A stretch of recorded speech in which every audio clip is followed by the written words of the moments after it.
एक बार की बात है जब गौतम बुद्ध नहीं थे, वो सिद्धार्थ थे। महज उनकी उम्र रही होगी कोई 5 वर्ष। एक बालक थे वो, एक सुकोमल बालक। उस अवस्था में असल में वो बुद्ध थे। वो उस वक्त सिद्धार्थ भी न थे। सिद्धार्थ तो बाद में बने, जब उनमें मन, विचार और बुद्धि ने अपनी पैठ जमा ली। जब तक व्यक्ति के अंदर विचार, बुद्धि, मन, अहंकार जैसी भावनाएं होती हैं, तभी तक मनुष्य का अपना अकेला अस्तित्व संभव है। इसलिए मनुष्य हमेशा बहुत अहंकारी, विचार और बुद्धि के अधीन रहता है। लेकिन किंतु जैसे ही मनुष्य इन विचारों को त्याग देता है, इन बुद्धि को त्याग देता है, इस अहंकार को त्याग देता है, वो उस अद्वैत में विलीन हो जाता है जिससे उसका उद्गम हुआ होता है। इसलिए व्यक्ति का अहंकार उसकी उस अक्षुण्ण चेतना को अपने वश में करके रखना चाहता है, जिसके उदय हो जाने पर व्यक्ति बुद्ध बन जाता है। अहंकार कभी नहीं चाहता कि कोई बुद्ध बने। वह तो अहंकार के वशीभूत ही आपको ढेर सारे वीडियो दिखाएगा। वह अहंकार ही है जो आपको ढेर सारी बुक पढ़वाएगा।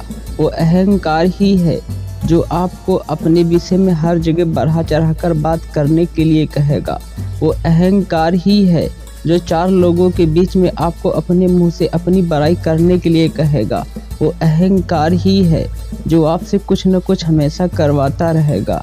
किंतु जैसे अहंकार का विनाश होने के लिए आता है, तो यह अहंकार क्रोध को भी उत्पन्न कर देता है। इस क्रोध की वजह से आप उस अहंकार को जीवित रखना चाहते हैं, जो आपको आपका बोध कराने में हमेशा व्यवधान उत्पन्न करेगा। क्रोध एक ऐसी ऊर्जा है जो इस मैं का बोध कराने में बहुत ही बड़ी बाधा बनेगा। तभी गौतम बुद्ध ने कहा था, सबसे पहले आप शब्दों का सहारा लीजिए, फिर तर्क का सहारा लीजिए, फिर मन को देखिए और अंत में बिना किसी भाव के बिल्कुल शांत चित्त व्यक्ति बन जाइए। इस शांत चित्त अवस्था को ही बुद्ध अवस्था कहा जाता है। इस अवस्था को प्राप्त हर व्यक्ति बुद्ध है। बुद्ध नहीं थे, वो तो सिर्फ गौतम थे। जैसे उन्होंने इस अवस्था को प्राप्त किया, तब वो गौतम बुद्ध कहलाए। पहले सिर्फ वो गौतम थे और इस अवस्था को प्राप्त कर लेने के पश्चात वो गौतम बुद्ध हो गए। कोई भी व्यक्ति, कोई भी जीव, कोई भी जंतु, यहाँ तक कोई भी जिसके चित्त में किसी भी भावना का, अहंकार का, बुद्धि का, क्रोध का, स्वार्थ का, लालच का, ईर्ष्या का, नफरत का, प्रेम का, घृणा का जैसे मानवीय गुणों का प्रभाव न होता हो, बिल्कुल शांत चित्त अवस्था प्राप्त व्यक्ति है, वह गौतम बुद्ध अवस्था को प्राप्त है। कोई भी व्यक्ति जो ऐसी अवस्था में रहता है, वही उसकी अवस्था गौतम बुद्ध की अवस्था है। गौतम बुद्ध अपने मुख से खुद कहा करते थे, मेरे अनुसरण करने से पहले आप अपने आप का अनुसरण कीजिए, अपने दीपक खुद बनिए, अपने आप को खुद तलाशिए। मैं तो सिर्फ एक माध्यम बन सकता हूँ, मैं तुम्हें शब्द दे सकता हूँ, किंतु वो बोध नहीं दे सकता। जिस बोध में मैं जीता हूँ, उस बोध को प्राप्त करना है।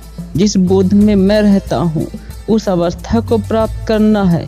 जिस अवस्था में मैं रहता हूँ, उस महान, गहन और प्यारी शांति को प्राप्त करना है। उस बेपनाह आनंद को प्राप्त करना है।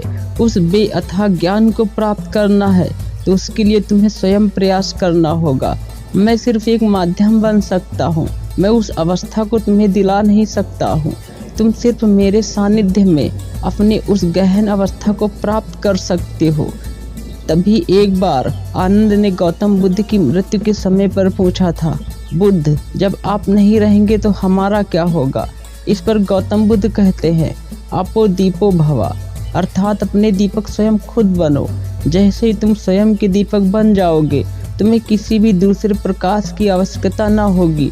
तुम खुद इतने प्रकाशवान हो जाओगे कि अपने ही प्रकाश से तुम चमकने लगोगे और बेअथाह शिष्य या फिर कहें जो मानव होते हैं तुम्हारे पीछे लगने लगेंगे। आप इन वीडियोस को देखकर या इन वीडियोस को सुनकर उस बुद्ध अवस्था को आप एग्जैक्ट प्राप्त नहीं कर सकते। सिर्फ ये वीडियोज, ये शब्द आपको उस बुद्ध अवस्था तक पहुंचाने के माध्यम बन सकते हैं। आप कुछ समय के लिए इत्मीनान से बैठिए, ध्यान से बैठिए, शांति से बैठिए और अपने अंदर अपनी आँखों को ले जाइए। अपने विचारों को देखने का प्रयास कीजिए कि आपके अंदर कौन से विचार आते हैं। देखिए, आप जो स्वयं हैं अपने विचारों को देख सकते हैं, उन्हें समझ सकते हैं, उन पर विचार विमर्श कर सकते हैं। तभी तो महापुरुषों ने, जैसे कि श्री कृष्ण जी ने श्रीमद् भगवद गीता में, अष्टावक्र जी ने अष्टावक्र गीता में, बुद्ध ने अपने प्रवचनों में, महावीर ने अपने प्रवचनों में और आज के सद्गुरु जैसे महान व्यक्तियों ने हमेशा कहा है, आप अपने अंदर जाइए, आपको हर प्रश्न का जवाब मिल जाएगा।